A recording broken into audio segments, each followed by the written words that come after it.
Okay, beautiful. I want to say good morning to everyone.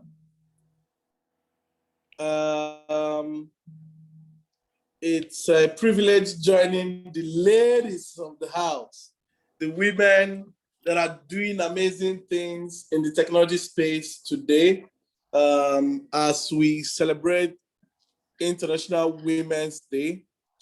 Like I tell people, that one of the things we have set out to do as an organization is to support small businesses using technology. And we have seen that at the base of small businesses globally are women in enterprise, women building businesses and women supporting businesses to grow. And as an organization, we are lucky to be blessed with the best women that are running businesses in Africa. From our chief operations officer to our CFO to our head of programs to our communications person, a lot of the women working with us as an organization have shown every reason why we should support women to grow in their dreams and to grow in the things they believe in. We see our world today have a lot of women that are making impact and a lot of women that are doing things that you can reckon with, that you can today refer to as change. Women have become great change agents, not just in small businesses, but in nations, okay? Women have become great change agents to birth a change or a growth that is happening in various spheres of life. What we want to say is, for every woman out there that is doing something, don't be deterred.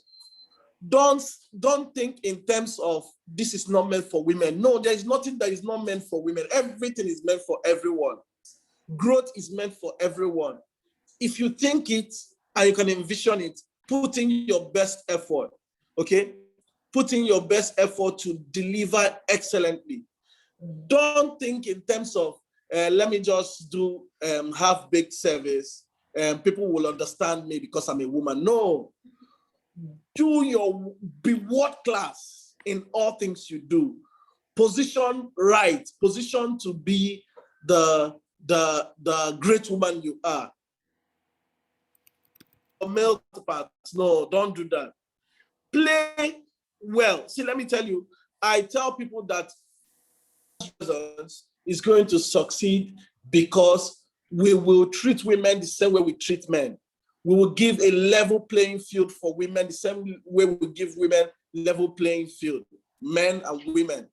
Everyone, gender is not going to be a reason why leadership positions or leadership decisions will be made anymore, okay? We have seen women do this and we are committed to supporting them. So as an organization, we have declared that everyone that shows forth their hand, male or female, we will give them opportunity to grow. I'm looking forward to the first woman-led unicorn in Nigeria. Please promise me, make me a promise in Africa that after this event, you are going to start dreaming of building unicorns that will be led by women, supported by men. We will give you all the support you need. And I want to wish you a great event today. I know there are lined up of amazing speakers that are going to be teaching and speaking.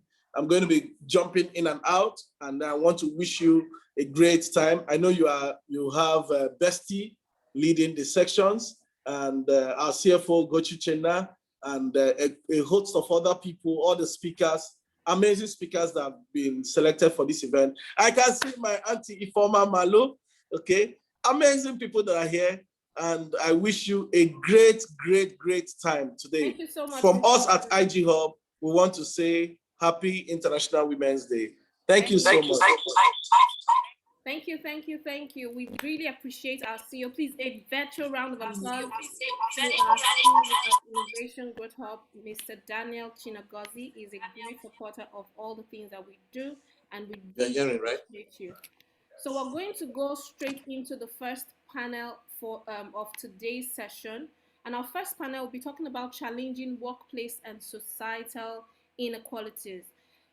Challenging workplace and societal inequalities. So one of the things that we want to achieve with this is to share what women are experiencing in the workplace, and also to answer questions on how you can rightly position yourself in spite of the challenges that come with work, whether it's in the creative industry, it's in business, or it's in the technology sectors, especially as it has to do with women.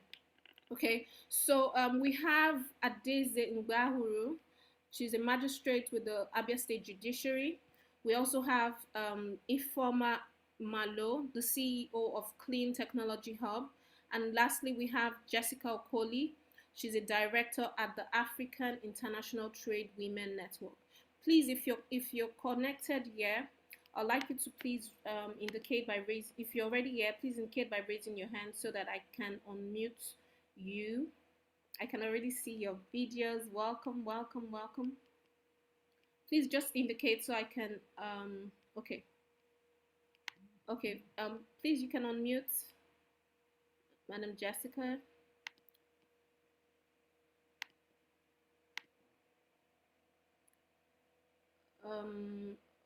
Okay. Okay, awesome.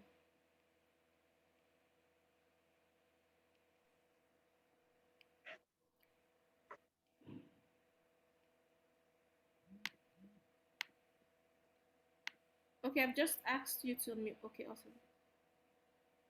I don't think our other speaker is not yet here, Mr. Daisy, but we're going to be going. We'll go ahead. Okay, we'll go ahead with the session. Please, you're very very welcome.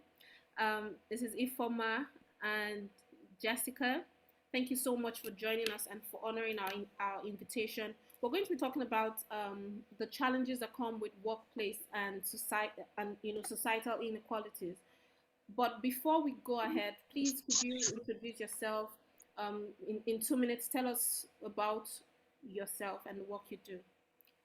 We'll start with Ifoma Malo. Thank you. Good morning. My name is Ifi Malo. I work with Clean Technology Hub. We're a hybrid hub based out of Abuja, Nigeria, with virtual hubs scattered across the country and with partner hubs across the subcontinent, specifically in West Africa. And we sit on the intersection of energy access and climate change, working to advance the technologies and the ideas and the innovations within the renewable energy and climate technology space, looking to unlock the economic opportunities that exist or underpin access to electricity and climate opportunities. So we, in our Abuja office, we have 25 full-time staff, continually growing and looking to expand even more within the next year. So that's a bit about me, and I'll be happy to say more as the session goes. Thank you. Thank you so much. Please, over to Jessica. Over to you, Ma. Good morning, everybody. My name is Jessica Okoli. I'm a director in African International Trade Women Network. A-Town. A-Town is a non-governmental organization who are focusing on women empowerment in the area of trade, capacity building, and funding, and also leadership. So we have observed that women face a lot of challenges in these areas, and we have decided to help train and mentor them, because a lot of women, they need support, and when they have this support, they can achieve their both personal and business goals. So we also help in the area of funding by also training them in bookkeeping, and in international trade areas, because a lot of them, they want to export their goods or services, but they don't meet the standards. So African International Trade Network get these women, put them together, do trainings and workshops to get their business to regional and international standards to be able to compete in the world with other women from other places. We have, for now, in 4 geopolitical zones, and we intend to increase. We have members in Abuja, we have in Lagos, we have in Warri, and we also have in Abeokuta. Thank you very much. I'll be sharing more as we go on. Thank you. So my first question is to you, Madam Ifoma Okoli. Sorry, Jessica Okoli. And my question is, what are some of those challenges you have seen in the workplace and in the trade industry that women face, and what can women do about it, about these policies or these difficulties that they face in the workplace and in business, and what can they do? How can they mitigate all of these things? Thank you very much. First of all, I like the opening remark of your boss, supporting and creating opportunity for women to thrive, whether in a market or trade or workplace, there's always been this assumed or presumed, women, maybe they will just try, but women, knowing fully well that because they birth children, let me just start from there, the same way they birth organization, the same way they birth business, the same way they, put in all their best, in everything that they want to do. So in workspace, most times there are perceived idea that, because it's a woman, he may not do all that is required. And so far, in the area of support that they need, because most times in an organization, they don't wear the gender lens to say, okay, when we are planning policies, let's involve women. For instance, a group is advocating for a workspace to have a place where, a nursery that the women that have put to bed or they are nursing babies can put their children while they are working, because that gives them rest of mind.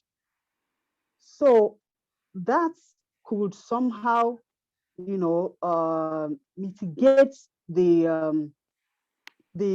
all the efforts and the meeting up of objectives when a woman has to think, oh, my child, my baby, I don't know what's wrong with my baby at home. Then aside from that, there's this salary inequality. Though in Nigeria we don't experience that, but some other places, we have that, considering the fact that a woman gets done the same time that the man gets it done, but they would feel that, women, they are the weaker sex and all that.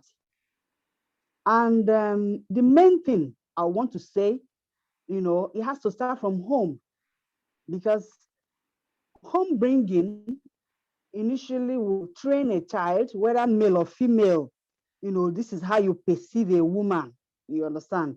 So some people believe that, a woman's space is in the kitchen, you have to cook, you have to do this, so they have that mindset. So when they come to the office, when a woman is even making sense, they feel that, what do you have to say?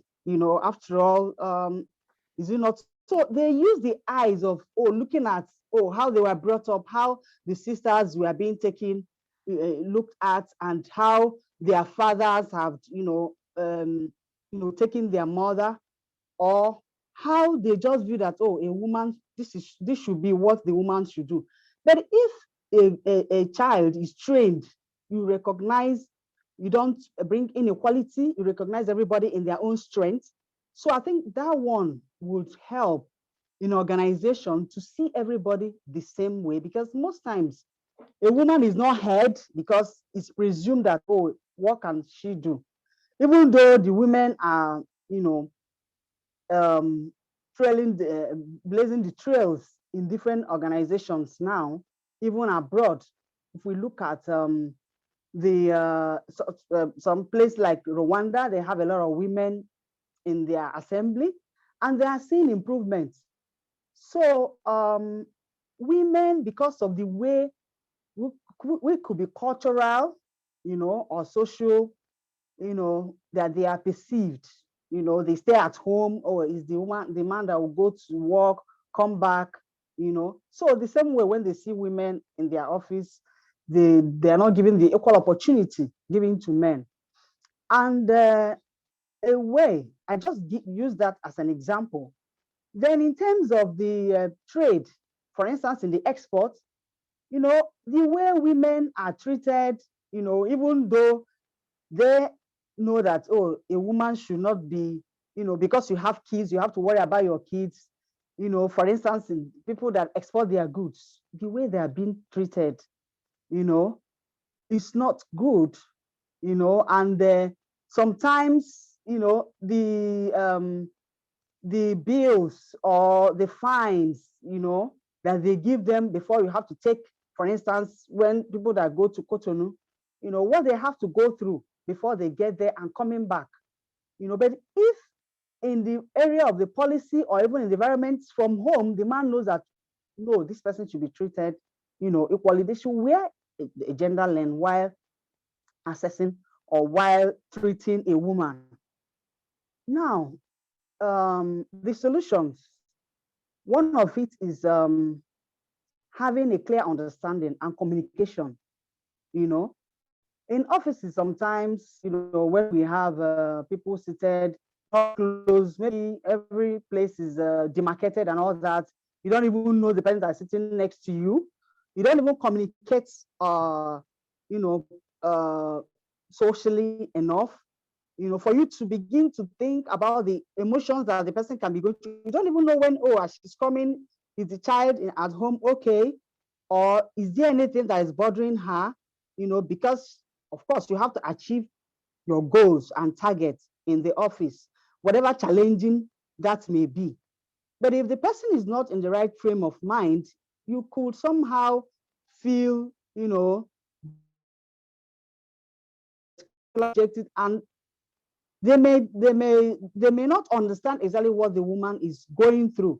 But if there is a communication, free communication in an organization where people relate, even in a team, they relate, you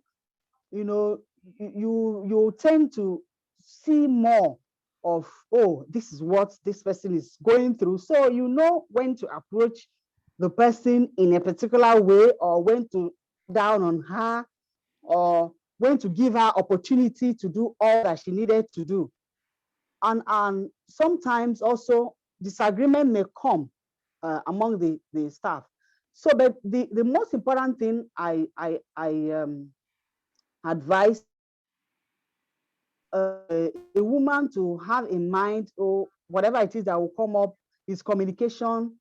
I need to resolve it. I need to look at it from the angle of, okay, I don't know what really happened, before this person came to work. And another thing is, dealing with whatever feeling that will come up, and avoid disagreements, and also always try as much as possible to focus on the company's goal, So no matter what comes, no matter the disagreements, no matter how you're being perceived, no matter if whether you're heard or not, as you're focusing on the company's goals and objective, open a communication gap, don't just hold on to withdraw, no matter what it is. So you'll be able to, overcome whatever challenge, Thank you so much. that one is facing. Thank you. Thank you for that insight.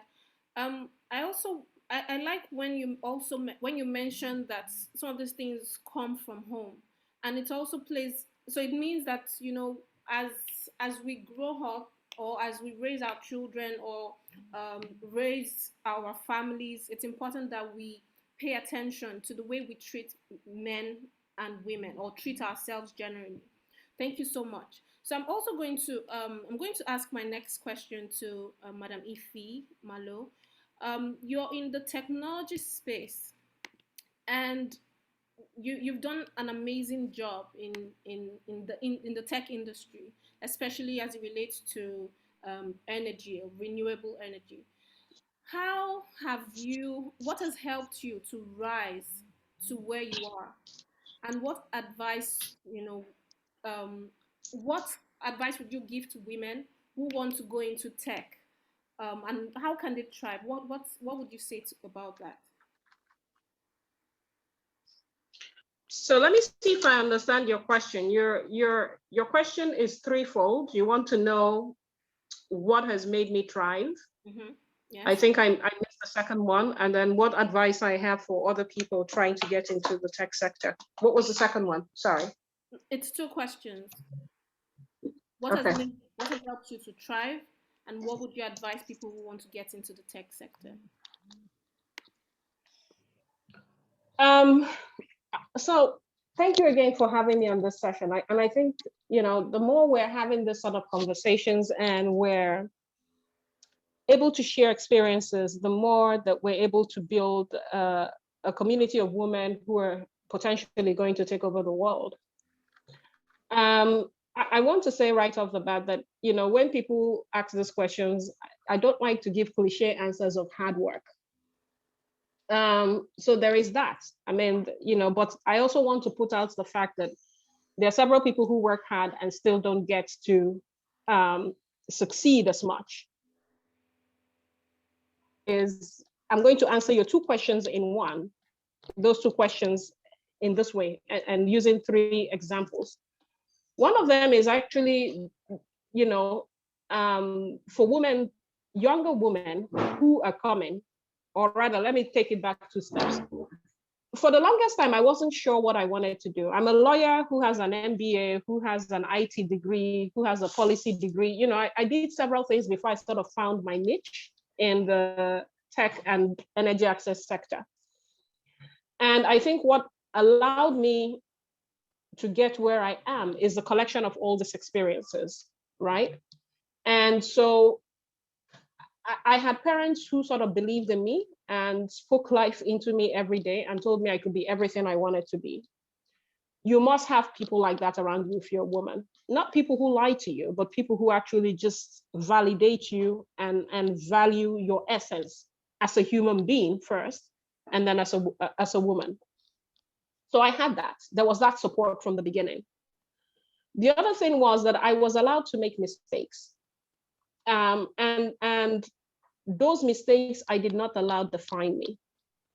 Growing up in my career, I can tell you so many snafus I made that would have been career-ending decisions. One of the things that we tend to do as women is when we hit a roadblock in our careers, we withdraw into our shell. It's as if woe is me, something bad has happened. Interestingly, that's not the case when it comes to family situations, maybe because women, they would fight like tigers for their children, for their, for whatever they hold as valuable to them. So having that same mindset when it came to work, that I would fight because I wanted a career, I wanted to be a professional woman, was important for me in terms of how I defined my growth and my trajectory, so that anytime I failed and I had severe personal failures and professional failures, I could mourn those failures, but I did not allow them hold me back. It is very important that we reemphasize those things, because the minute you stop trying, you have given up. And I can give an example. There was a high profile job I had, was more or less the talk of town at the time. And I remember when I left that job, it was a very hurtful experience. I didn't know where to start.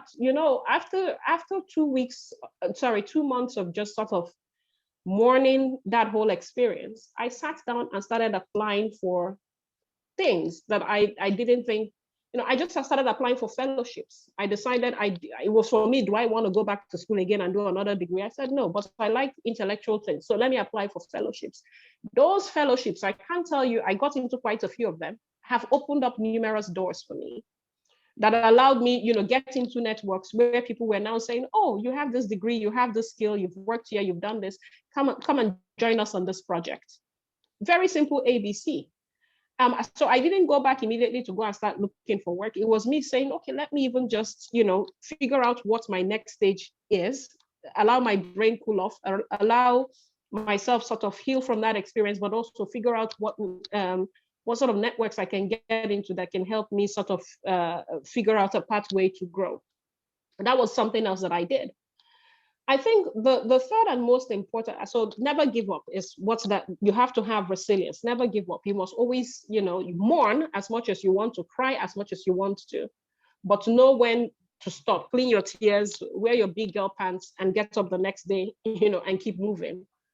I think the third thing for me that I think has helped me in my career is actually just taking time out to think.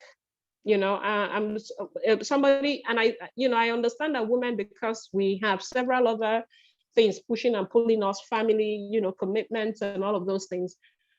We don't do a lot when it comes to self-care. I can't overemphasize the importance of mental breaks. Yes. I do that. There are sometimes when I just completely tune off the entire, as a mother, even with my kids, I have something I call mommy time.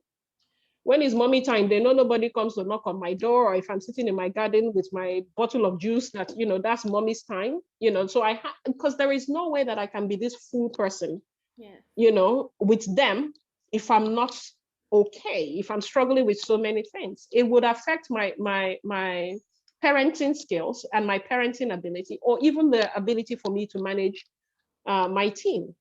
So I take mental breaks, and I think, those mental breaks help me sort of think and define, okay, so what should I do next? And how should I approach this next? And then the last thing I will say before I then go and answer your question is the importance of mentors and promoters. I do not joke with this because I am a culmination of people who, it's not just grace, but it is me actively cultivating people and maintaining relationships. And I'm going to be very honest here and vulnerable and say there is something women do that, especially younger women who come to me for mentoring, that upsets me a lot. I've watched my male colleagues, I've watched male contemporaries, male colleagues, and their approach to mentoring and promotion is quite different. When a male colleague is cultivating a mentor and a promoter, they cultivate that relationship not just for what they can get at that particular time. Sometimes it's a lifelong relationship. My experience with women is that this is what I want. As soon as they get it, most of them ghost you. I can tell you, most of the people I mentor, the next time I hear from them is when they need something else. And I have read several books and I have listened to several people who have mentors. You have to continually cultivate your mentors because, I look at the phone when they ring, and if it's this person, I'm like, okay, what does she want now? You don't want that to be what your mentor or your a promoter thinks about. Because these people are the people who are going to mention your names. Even if you've gotten what you wanted from them at that initial point, they're going to mention your names in rooms that you don't have access to yet, when you're not there. So if you use them just for a one-off thing, you've gotten what you need and you've moved on, you have closed the door. I want to actually start a course on teaching women how to actively cultivate their mentor, because as your mentor is pouring into you, you should be pouring back into your mentor. Check in with them. Don't assume that because they are high up there, they don't have their own issues. they don't have their own problems. I always, I chuckle. There are a few of them who actually know how to do this well. A few of my mentees will come, Madam Ifi, let me take you out for dinner or lunch. They know it is not that I cannot afford lunch or I cannot afford dinner. I could probably buy, but yes, it is touching to me. It is just touching to me that this person even thought about me in that way, as tiny as it is. And so what happens is you've re-engaged my consciousness of who you are. And then, of course, when we're having dinner or lunch, I'm asking you, okay, so what's going on with you? What are you doing? You're the one that invited me. You're probably paying for the lunch. And then I'm getting a sense of where you are career-wise, professionally, maybe personally. And something registers. So that the next time somebody comes to me and says, hey, if you know anybody I can use for this A, B, and C project, guess who I'm thinking about? That person who just brought themselves, yes, into my consciousness. Not the person who I have done something for, runs away, I never see again until the next time they need you. I say this to women all the time. If you look at a mentor relationship between a man and his mentor, very different. With women, we seem not to think that actively cultivating those relationships is a career booster. And I had to learn it. There is none of my mentors that I do not check in with. I remember their birthdays. I remember milestones in their lives. And I can tell you that every time, sometimes I'm sitting in my room, somebody will call me and say, Madam A, B, and C gave me your number and says you're the best person. Hey, that's because, 3 weeks ago, I sent her a happy birthday text, or I just managed to go to her house and drop a piece of cake. It's not that they can't afford cake. Yeah. It is just that somehow I'm actively cultivating and keeping that relationship so that it's not, only when I need them that I use them. Because people like to feel valued and appreciated, not just for what you want from them, but also, like you're humanizing them at the same time. So somebody, I can go on and on. I know you have probably other questions, but I think these are some of the things that women have to take into account if you want to grow. Because a promoter is the kind of person who, when you are least expecting it, the person is busy mentioning your names in big rooms with VIPs, that can completely change your life. But that promoter is not going to think of you if you're somebody who just shows up once every year, once every 3 years, usually when you want something. It is important that you also take mental breaks, and mental breaks for me is, I completely switch off my phone. I put it on air flight mode. Nobody can reach me. No WhatsApp can reach me. No email is coming in. I zone out. It's either Netflix and chill. I sit down on my garden. Maybe sometimes if I'm in the mood, I play with my children. It is just my own me time, my time to just be still, and I think it's important for every human being, male or female, but even more for women because of the amount of burden we carry, both, professionally and personally. We're homemakers, we take care of our aged parents, we are trying to be professionals in the workplace. And then the last thing I would say is, when you come to the workplace environment, I say this to all the women who work with me, because we're women-led organization. We have lots of women, 65 to 70% women working at Clean Tech Hub. In the past, it used to be 90%, but the men started complaining, so we started hiring more men. I say this to women all the time. When you are given an opportunity, please don't just take up space. Own the space. Own the space. If you're ever given an opportunity, don't just take up space. Don't be an amoeba. Own the space. If you ever give me if you allow me enter through a small window, believe me, and people know this about me, I will completely take up, except if I don't want to, do that. So I always get amazed when I see younger women who just come and there's a level of anyhowness, in their approach to workplace. I'm like, why? You've been given an opportunity. Own it completely. Don't just take up the space, own it. So that when they call 3 people in this particular subsector, your name will be one of the 3 people, right? It is and how do you do that? You continually educate yourself. You continually read. You continually attend conferences. You continually attend seminars. Continuous self-improvement is so important. I do that all the time. I read all the time. You'll be amazed about the amount of books and articles and things about my industry and about the tech and innovation industry that I read. And that's just because I want to stay ahead of the game. Because like I tell the women who are working with me or who are my mentees, the higher you go, the lonelier it becomes, right? So you probably, the more you are rising in your career as a woman, the lonelier it becomes. Many times I'm the only woman in the room. And so if you are not an expert or the best in what you do, even at that top, you'll be sidelined. Yeah. So that's what I mean by owning your space completely. And I can talk more about this, if you have more questions as time goes on. Thank you, Betsy. Awesome. Thank you so much. You've said so many things in one, and I think that's really important because most of the women we have in this session or in this event are young women who want to grow, who want to excel, and it's important that we can learn from this. I loved where you talked about women taking mental breaks and how it cultivating your mentor and mentee relationship, and how it's important that there's an exchange of value. And this is a constant, this is constant for me, value.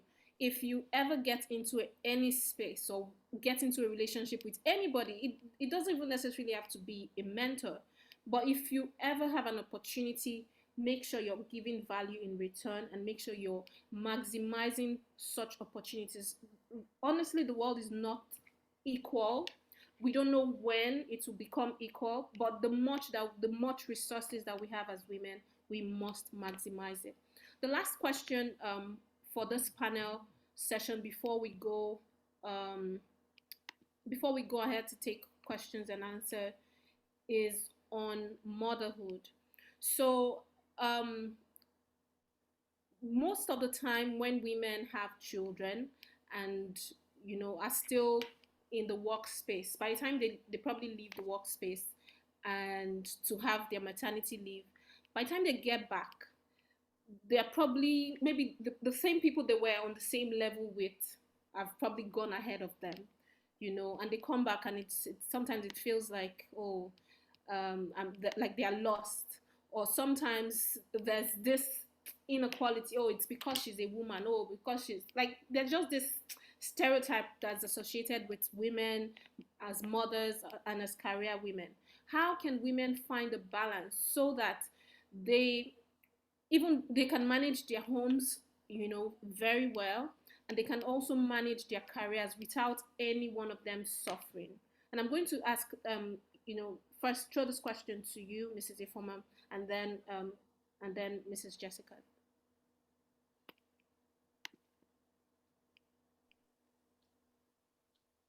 Okay, so that's such an important question. I started my whole motherhood journey very late. I think I was about 34, 35, in my 30s, mid-30s at least, when I had my first child. And even at that, I needed to take 1 year off from work. So I completely stepped off the ramp. Because I'm not sure what I was thinking. I thought I would have this baby and I'll still be traveling or doing all my international travel, have the baby in my bassinet, reality hit soon after the baby came. And, I had to sort of take several seats, to say to myself, wow, I'm not able to do this. And actually then resigned from work, took time off work to sort of get my head around the motherhood journey. I could do that because I think at that age, I think I had reached somewhere in my career where I had enough to sort of take a year off. Sometimes that's not the reality of a lot of women. Yeah. But you're right.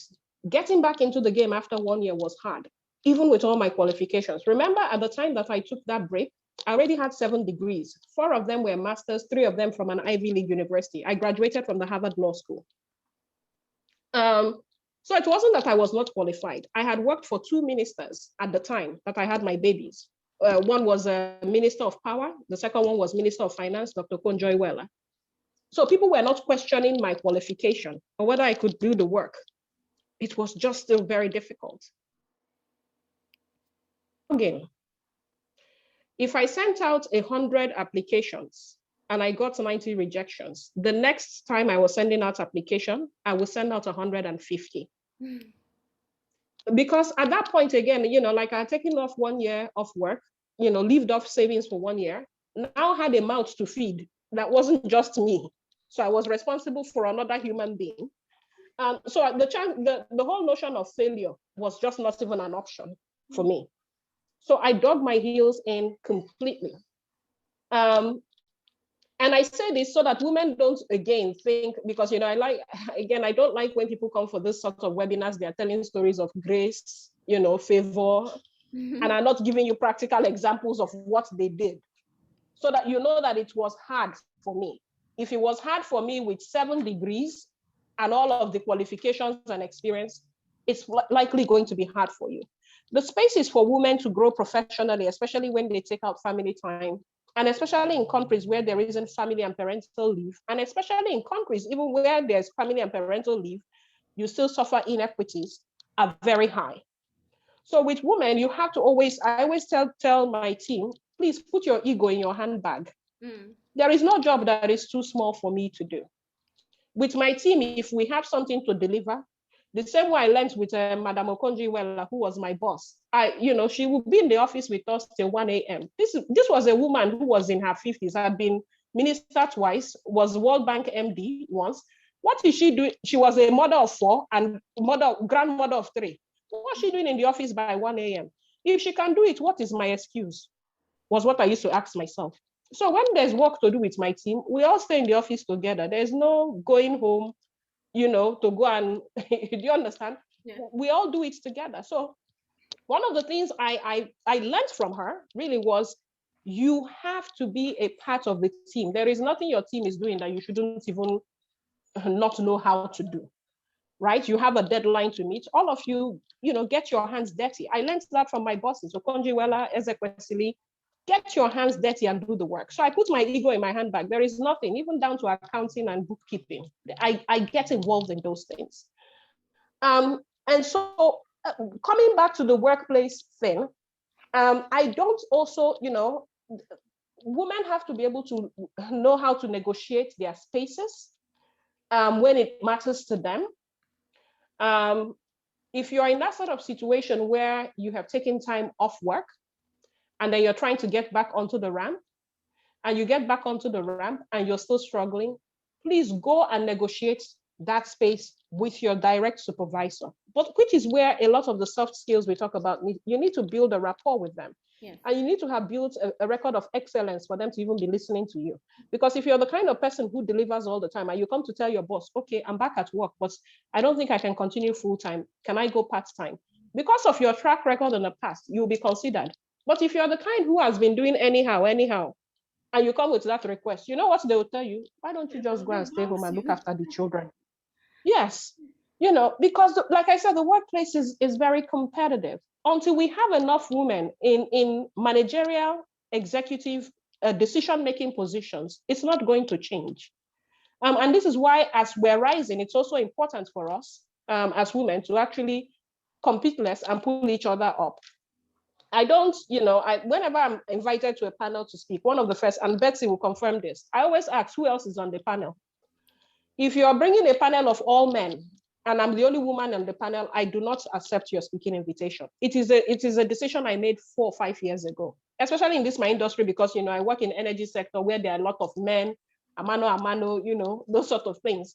So I realized several times I'm invited to speak, I'll be the only woman speaking renewable energy, electricity access, issues of electricity in Nigeria, West Africa. And I started to say, no, I could, for some women, they'll feel comfortable and feel like, I'm first woman this, only woman that. But I was deeply uncomfortable being in those sort of spaces. So I will tell the organizers, well, I can suggest 3 or 4 other women that will be suited for this panel. I actively suggest the names of people who are my competitors and contemporaries. And it costs me nothing. Mm-hmm. Why? Because again, see, I've put in the work. I told you something in the past. I read a lot. I stay abreast of my industry. I get my hands dirty. So I know that even if those women are sitting on a panel with me, I will not feel intimidated. They have not taken food out of my mouth or out of my table. It is an opportunity for me to share space with my other women and even think of areas where I can collaborate with them. So I will tell the organizers, sorry, I'm not able to speak at your event if they cannot have more than me being the only woman on a panel. There must be some sort of balance. If it's a 5-person panel, at least 2 people, 2 women. If it's a 6-person panel, at least 3 women, 3 men. So I do those things because I feel like the higher you go, the lonelier it becomes. So even when women have navigated all of those issues around taking parental leave, maternity leave, and have found their mojo, it gets lonely and lonely on the top. And then you begin to find that, even as you're there, you're sort of excluded from certain conversations until other women outside the organization begin to fight for you. And I will say this last story and then stop. Everybody remembers Sheryl Sandberg and remembers that, at some point in her career, she was, she's still CEO of Facebook. But even despite being CEO, longtime CEO of Facebook, she was not part of the board.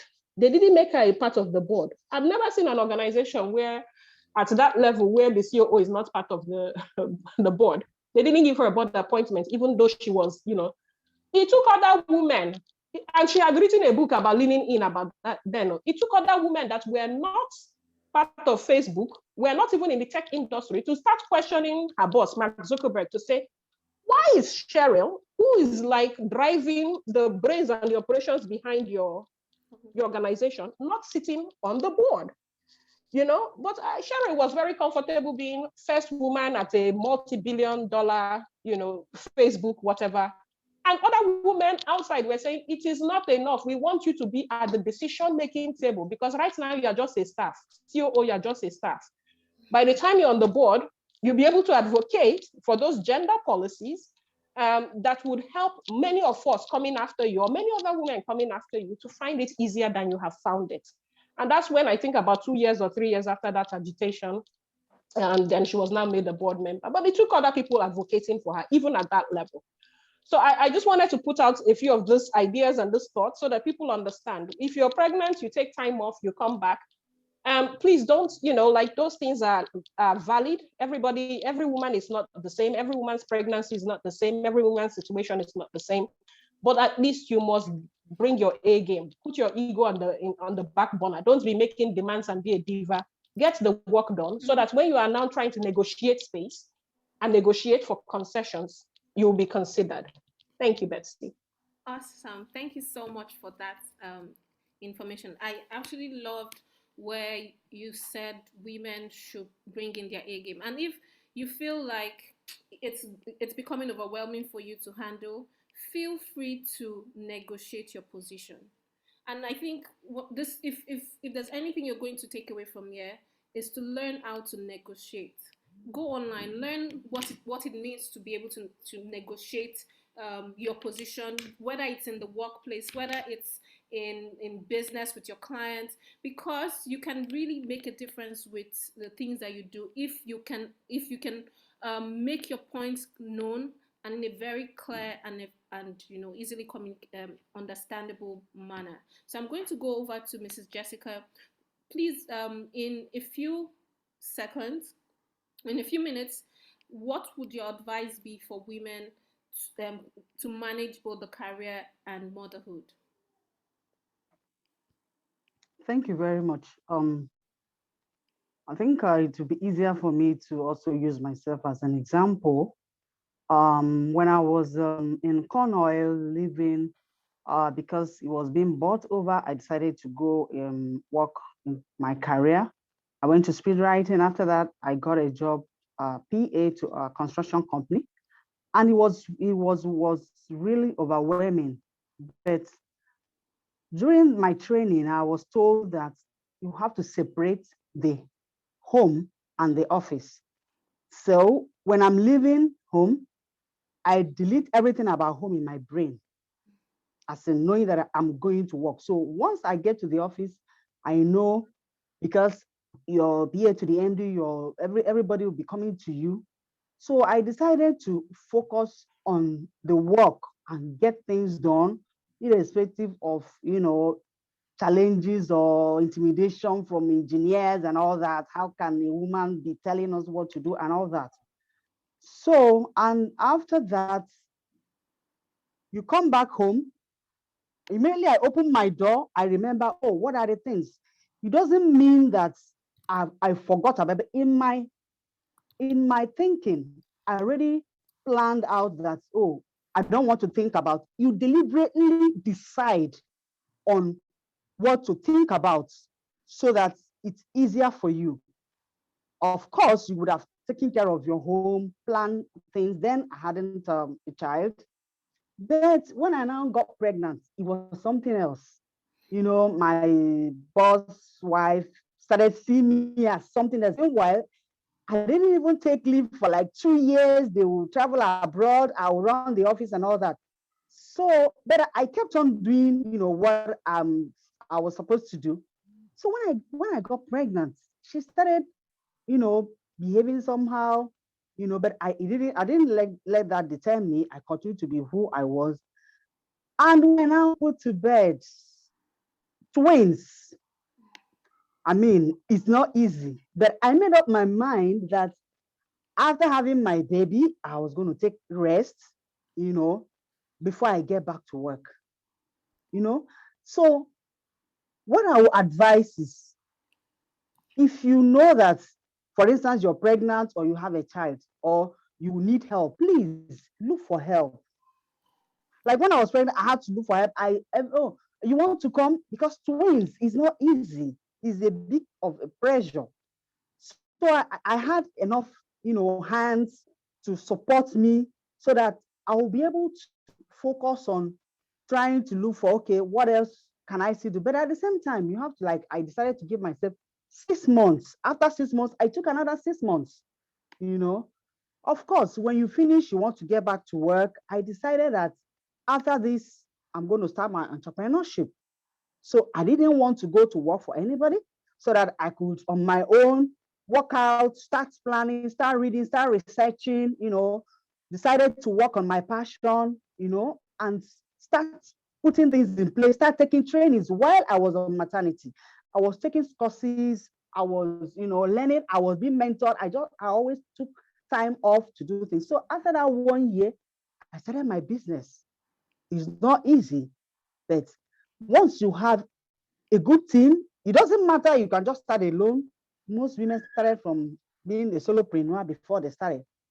So you get a good team, try to identify, you know, their talents and their gifts, you know, so that you'll be able to delegate when it's getting too tough. Delegate some of the things, you know, try to, you know, open up and be their friends, you know. So once you identify, you know, the skills, you know, you begin to delegate some of the things and let your goals and objectives, let them sink, let them drink it, let them eat it, so that it will really help in achieving your own objectives. And Awesome. another thing I want to add is that women, we should learn to help each other. Yes, most times when we find ourselves in organization, you find some women, they don't even care. They don't have sympathy, you know, with what somebody is going through.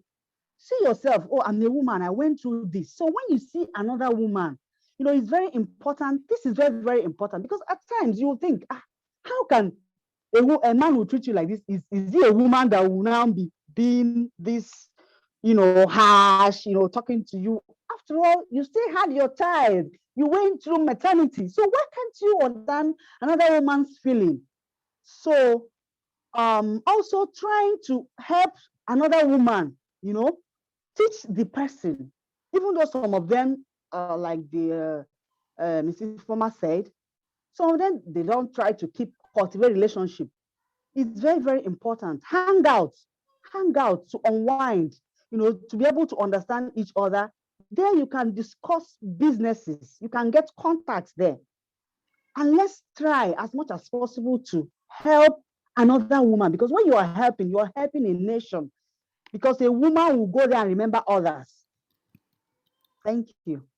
Thank you so much, Ma. I think I got um, two very important things from what you've said, and number one, which is get a support system. And I think sometimes the society makes it seem like, oh, when you get people to help you, you're weak, and that's why you need support. But one of the things I've learned, my daughter is a year and 8 months, and one of the things that's really truly helped me, that I'm super grateful for, is having a support system. And I'm able to do this right now because someone is helping me look after my child. And so it's important that we, as much as possible, surround ourselves with as much support as we can get. It could be a family member, it could be like paid help, but get support. The second thing you said, which is women supporting themselves, whether you're the CEO or you're the secretary, make sure that the women around your environment, within your community, you're giving them the support that they need. It could just be a kind word. It could just be mentioning their names, like what Mrs. Ifoma said. She gets invites into specific meetings, but she insists that other women are also involved if it's a panel of only men. So if you're going to be taking anything from here, is to also support other women. If give a lending hand, give a passionate voice, be passionate, be kind, show love and appreciate women. So I'm going to take some questions at senior, and then we can have our the next activity for today. So someone said, Tolu Lokwe, as a senior, okay, she said to Mrs. Ifoma Malo, as a senior level professional with little or no input from team members to get the work done, after trying to communicate and motivate them, but still no result, what do you suggest as a way out? Okay, I think I answered this question for her privately because she also asked the question privately, but I said it to her simply. I sack people with kindness, so I believe in being kind, but I will be kind and sack you as well. If you're in the workplace environment and you're not able to do the work, you cannot listen to your managers, you cannot listen to your supervisors, you cannot listen to your executives, you're not motivated to be there, you're taking up space. Space that somebody else could easily be take. Even with the pandemic and what's happening all over the world now, there's so many people looking for work, not just in Nigeria, globally. I have several friends who live outside the country, from Europe to America, that are job seeking. So when you have a team of people that are trying to frustrate you, there are two things, and you feel like you have done everything you should do. Every single thing, because again, the fault might not come from the team, it might be you, right? So if you've searched yourself, you've done everything as a leader, and you just think, okay, these people are conniving against me, because these things happen, conniving against me, they want me to fail, those sort of things. Please feel free to let everybody go and start from the beginning. I had a friend who runs an organization who did that. She sacked her entire staff, called in consultants ad hoc to help with the work for the meantime, and then went through a recruiting process that started for 6 months, and then got another set of team, and things have been working out for the past 4 years for her. Wow. So, but don't ever feel, especially as a woman and in that sort of situation, don't ever feel held hostage by your team. I always say it, part of the reason I don't employ family members in my organization is because I want to be able to let people go if they are not delivering, so that there are no sentiments. Yeah. And you will know that you're not delivering because you've been warned several times, you've been told several times, you will get fair warning. I'm long suffering. It takes me about 1 year or 2 years before I sack people, so it's not that you have done one thing and then I sack you. You would have had several warnings. But when I now finally reach there's no going back, and there's no going back, because I also tell people when they are being hired, if you are sacked, it will be very difficult for you to come and get a recommendation from my organization, because what would be the justification for recommending you to go to another organization to go and frustrate them? Yes, when you came to my own organization to go. So there are several things that are hanging on the pipeline or balance sheet when you come to the workplace, just to misbehave, right? And that's what I always try to encourage women.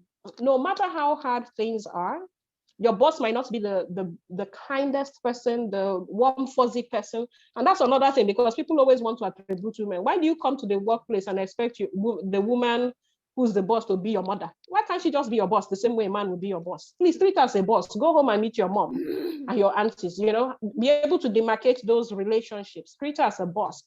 And if she's kind enough, if she has that personality of mother, water, then you're luckier than most. But don't project those on her, because I'm sure when you go to the workplace and you're working for men, you don't immediately attribute daddy's girl sort of relationship to your boss. Yes, but if you're now in that relationship, if you're now in that sort of situation, please try and learn to manage your boss. I went for courses that I had to go and learn on how to, because you've seen some of the names I mentioned. These are firecracker women, Amazons. They are not exactly very easy to work with. But I also wanted to know how to manage them, because I wanted to emulate them and be like them and also succeed like them. So it was important for me to understand their personality, understand their expectations, understand how to manage those sort of individuals, high-level individuals. And so I took courses on those things. I went for seminars on those things, and they really helped, because I could then see how my own biases from my childhood, my projection, my this, were now playing into how my interactions with those female bosses. I've only had maybe one male boss in my entire career, right? And so, most of my bosses have always been women, strong women, that have helped me get to where I am. So I think it's important that people know how to manage their bosses, and utilize.